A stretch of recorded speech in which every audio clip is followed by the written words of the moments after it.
Assalamualaikum students, I am Sayyid Naveed Ali, your English teacher, farm schools of advance learning के YouTube channel farm schools पे आपसे मुखातिब हूँ। बच्चों, आज इंग्लिश की क्लास 4 के लिए सबसे पहली क्लास है यूनिट 1 की। तो मैं ये चाहूँगा कि तमाम स्टूडेंट्स क्लास 4 के अपनी इंग्लिश की बुक्स निकाल लीजिए और वो इंग्लिश की बुक का पेज नंबर 6 निकालेंगे।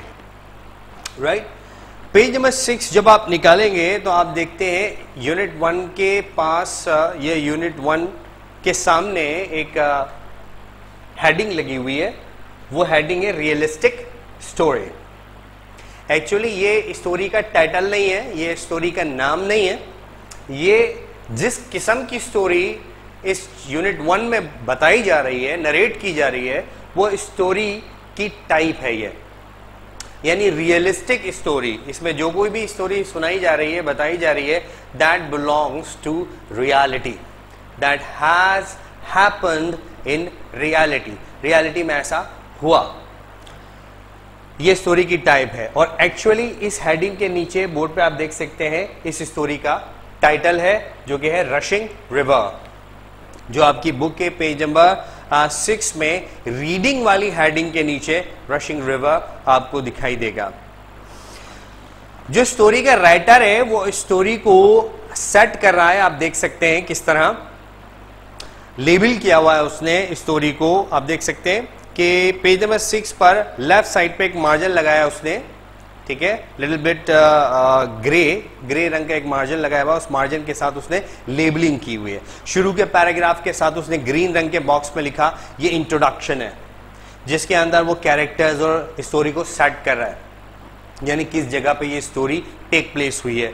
उसके बाद इस स्टोरी में प्रॉब्लम क्या है, उसने टोटल 2 प्रॉब्लम्स इसमें डिस्कस की हैं। प्रॉब्लम नंबर 1 और फिर पेज नंबर 7 पे आप देखेंगे प्रॉब्लम नंबर 2, और फिर उस प्रॉब्लम को कैसे रिजॉल्व किया और वो कैसे रिजॉल्व हुई ये बता रहा है। This is called the setting of the story. ठीक है बेटा, ये एक लिटरेरी टर्म है, इसको कहते हैं सेटिंग ऑफ द स्टोरी।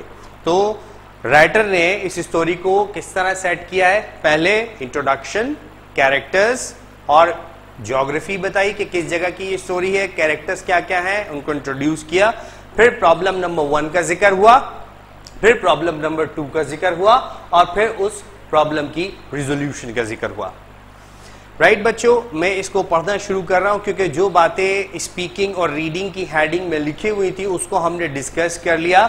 एक बात उसने ये भी पूछी कि is there any place near your house that is dangerous, क्या आपके घर के करीब कोई ऐसी जगह है जो बहुत खतरनाक है, और अगर है तो आपके ख्याल में वो क्यों खतरनाक है।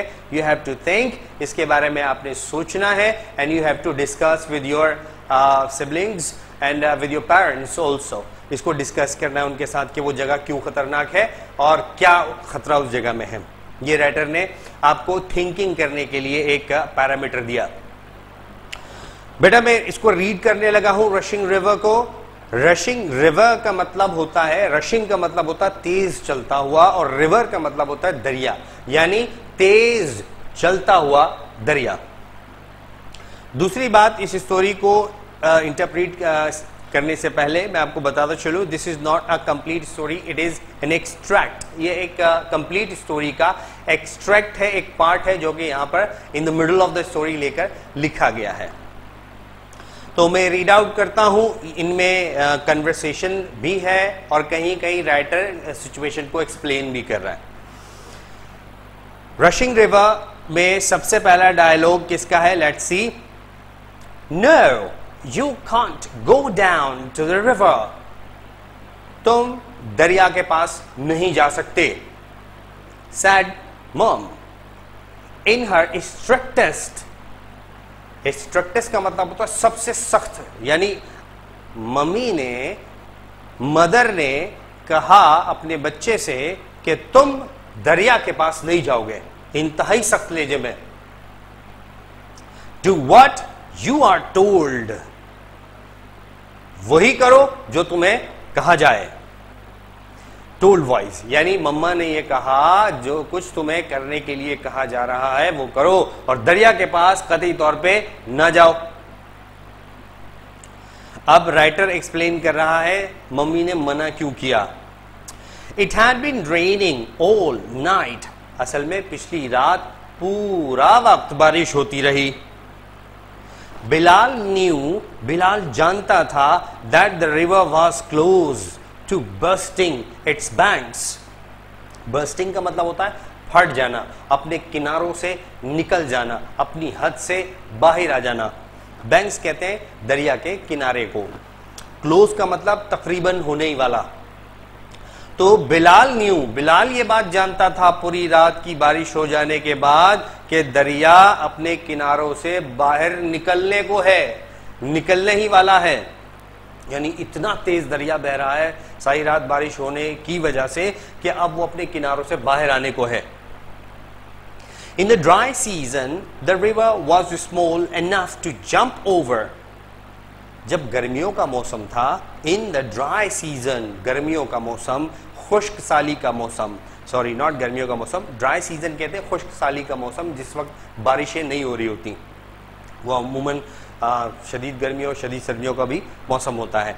In the dry season, dry season के अंदर, खुश साली के मौसम के अंदर, the river was small enough, दरिया सुकड़कर इतना छोटा हो गया था, टू जंप ओवर, कि इसके ऊपर से कोई भी जंप करके जा सकता था। कोई भी मवेशी, कोई भी बच्चा, कोई भी बड़ा ऐसे यूं जंप करके दरिया के ऊपर से चला जाता था जब बारिशें नहीं हो रही थी। बट लेकिन इन द रेनी सीजन, लेकिन जब से बारिशों का मौसम आया है, it grew into a ragging master, ये तो बन गया है एक अपने साथ घसीट के ले जाने वाला ही बला। ठीक है ना, ये तो कैसी बला बन गया है कि अपने साथ घसीट के ले जाए पूरी ताकत के साथ। अपनी अम्मी की वो बात जो सबसे पहली लाइन में अम्मी ने बोली थी कि दरिया के करीब नहीं जाओगे और वही करोगे जो तुम्हें कहा जाए, ये सुनने के बाद अब बिलाल साहब बोले, कहने लगे please. Bilal replied, Bilal pleaded, Bilal ने इल्तिजाई अंदाज में कहा। आप देख सकते हैं प्लीज के अंदर कितने सारे ई आ गए, तो उसने प्लीज को कितना लंबा खींचा, कितनी इल्तिजाई अंदाज में उसने ये बात कही। प्लीज, बिलाल प्लीडेड, बिलाल ने इल्तिजा की। लेकिन अब मम्मा के बजाय कोई और बोला, no it's too dangerous, said dad. Dad ने बीच में आके बोला, अब तो पप्पा भी बीच में आ गए। पप्पा कहने लगे, नहीं भाई ये बहुत खतरनाक है, तुम नहीं जाओगे। I'll be very careful, मैं बहुत मोहतात रहूंगा, मैं बहुत ज्यादा एहतियात करूंगा, बिलाल साहब कह रहे हैं। क्योंकि उनको तो किसी भी कीमत पे वहां जाना ही जाना है, इसीलिए कोई ना कोई तरीका सोच रहे हैं। I will be very careful, मैं बहुत ज्यादा ख्याल रखूंगा, बहुत एहतियात करूंगा, बहुत मोहतात रहूंगा। No, repeated dad, डैड ने दोबारा कहा, नहीं, नहीं जाओगे।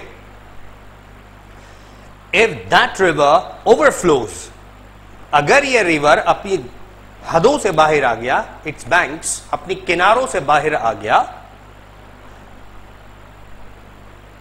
when if the river overflows, अगर ये दरिया जरूरत से ज्यादा बह गया, इट्स बैंक्स, और अपने किनारों से बाहर आ गया, when you are close, and उस वक्त जब तुम इसके करीब खड़े हुए हो, close by, it will grab you, ये तुम्हें झपट लेगा, ये तुम्हें पकड़ लेगा, and carry you off, और जिस जगह तुम खड़े हुए हो वहां से घसीट के तुम्हें ले जाएगा। इसीलिए मना कर रहे हैं बाबा जान कि मत जाना। Bilal made a face, Bilal का मुंह उतर गया। मेड अ फेस, उसका मुंह उतर गया, मुंह पे 12 बज गए।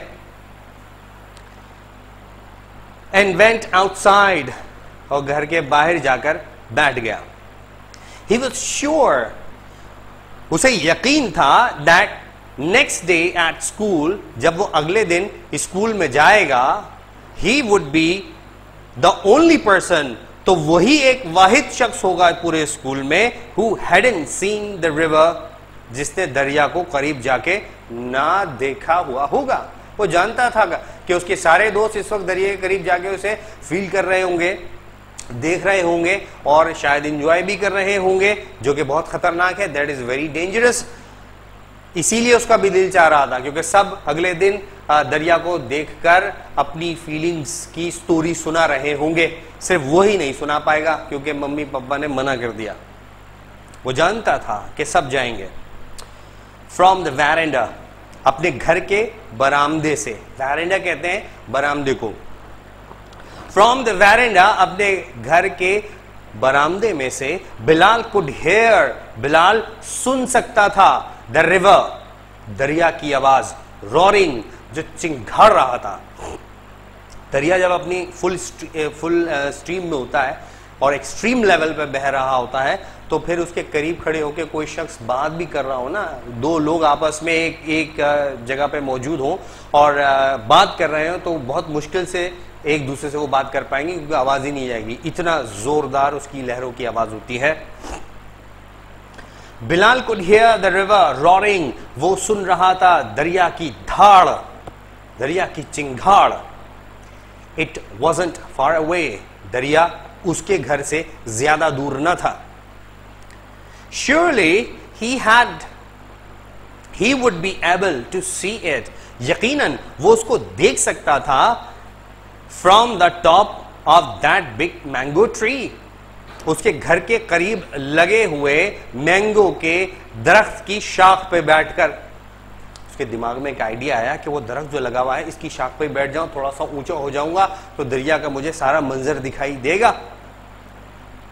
तो उसे पता था कि वो उस मैंगो की शाख के दरख्त की शाख पर बैठकर देख सकता है, उसके टॉप पे बैठकर देख सकता है मिस्टर सिंग्स गार्डन, और वो मैंगो का दरख्त उनके पड़ोसी मिस्टर सिंह के बाग में लगा हुआ था. It was an easy tree to climb, और उस दरख्त पर चढ़ना भी बहुत आसान था. And a few minutes later, और कुछ ही मिनट के बाद, Bilal was perched on one of the top branches. कुछ ही मिनटों के बाद, इस आइडिया के दिमाग में आते ही कुछ मिनट्स बाद, बिलाल साहब गए उस दरख्त के पास और उसकी टॉप ब्रांचेस में से किसी एक ब्रांच पे जाकर बैठ गए, चढ़ गए उसके ऊपर. He had a great view right down to the river. उसको दरिया का जबरदस्त किस्म का व्यू वहां से दिखाई दे रहा था. अपनी पूरी ताकत के साथ जो दरिया बहता हुआ जा रहा था, उसका जबरदस्त नजारा वो वहां से ले रहा था. The water was brown and swirling. पानी एकदम ब्राउन था. जब दरिया के पानी में बहुत ज्यादा मिट्टी की आमेजिश हो जाती है, तो वो मिट्टी जैसा कलर का पानी हो जाता है, इसलिए ब्राउन बोला. The water was brown, पानी बिल्कुल ब्राउन था. And swirling, और तेजी से बहता जा रहा था. I'm sorry for this. Got a little bit cough. The water was brown and swirling. पानी बहुत ब्राउन था और शोर मचाता हुआ तेजी से जा रहा था. Higher than he had ever seen. पानी की जो स्पीड थी और तेजी थी, वो अब तक जो तेजी उसने अपनी जिंदगी में देखी थी, उससे कई गुना ज्यादा तेज ये पानी था जो आज वो देख रहा है. Enormous branches were being carried along like paper boats. वो दरिया बड़ी बड़ी शाखों को, दरख्तों की बड़ी बड़ी शाखों को, तनों को अपने अंदर ऐसे समेट के घसीट के ले जा रहा था, बहता हुआ, जैसा कि वो पेपर की बनी हुई या कागज की बनी हुई कश्तियां हो. बिलाल गेज्ड, बिलाल हैरानी से तकता चला गया. आंखें उसकी टिकटिकी बांधकर वो नज़ारे देखती रहीं। Bilal gazed as old tires, Bilal तकता चला गया कि उसे दिखते रहे कि पुराने टायर्स। अ शॉपिंग कार्ट यानी एक ठेला। And what looked like a whole tree, और शायद पूरा का पूरा दरख्त रश्ड बाय, उसकी आंखों के सामने से बहते हुए दरिया में गए। He lost track of time, उसे पता ही नहीं लगा कि ये सब कुछ देखते देखते उसे कितनी देर हो गई। Until he heard his name being called, उसके कानों में आवाज आई कि कोई उसका नाम चिल्ला चिल्ला कर ले रहा है। Then he saw, फिर उसे दिखाई दिया, फिर उसे नजर आया, Mom running down, कि उसकी अम्मी भागी दौड़ी चली जा रही है टू द रिवर, दरिया की तरफ। यानी मम्मी शायद ये समझ रही होंगी कि हमारा बच्चा दरिया के करीब तो नहीं चला गया, जाके देखे तो सही। तो वो दौड़ी चली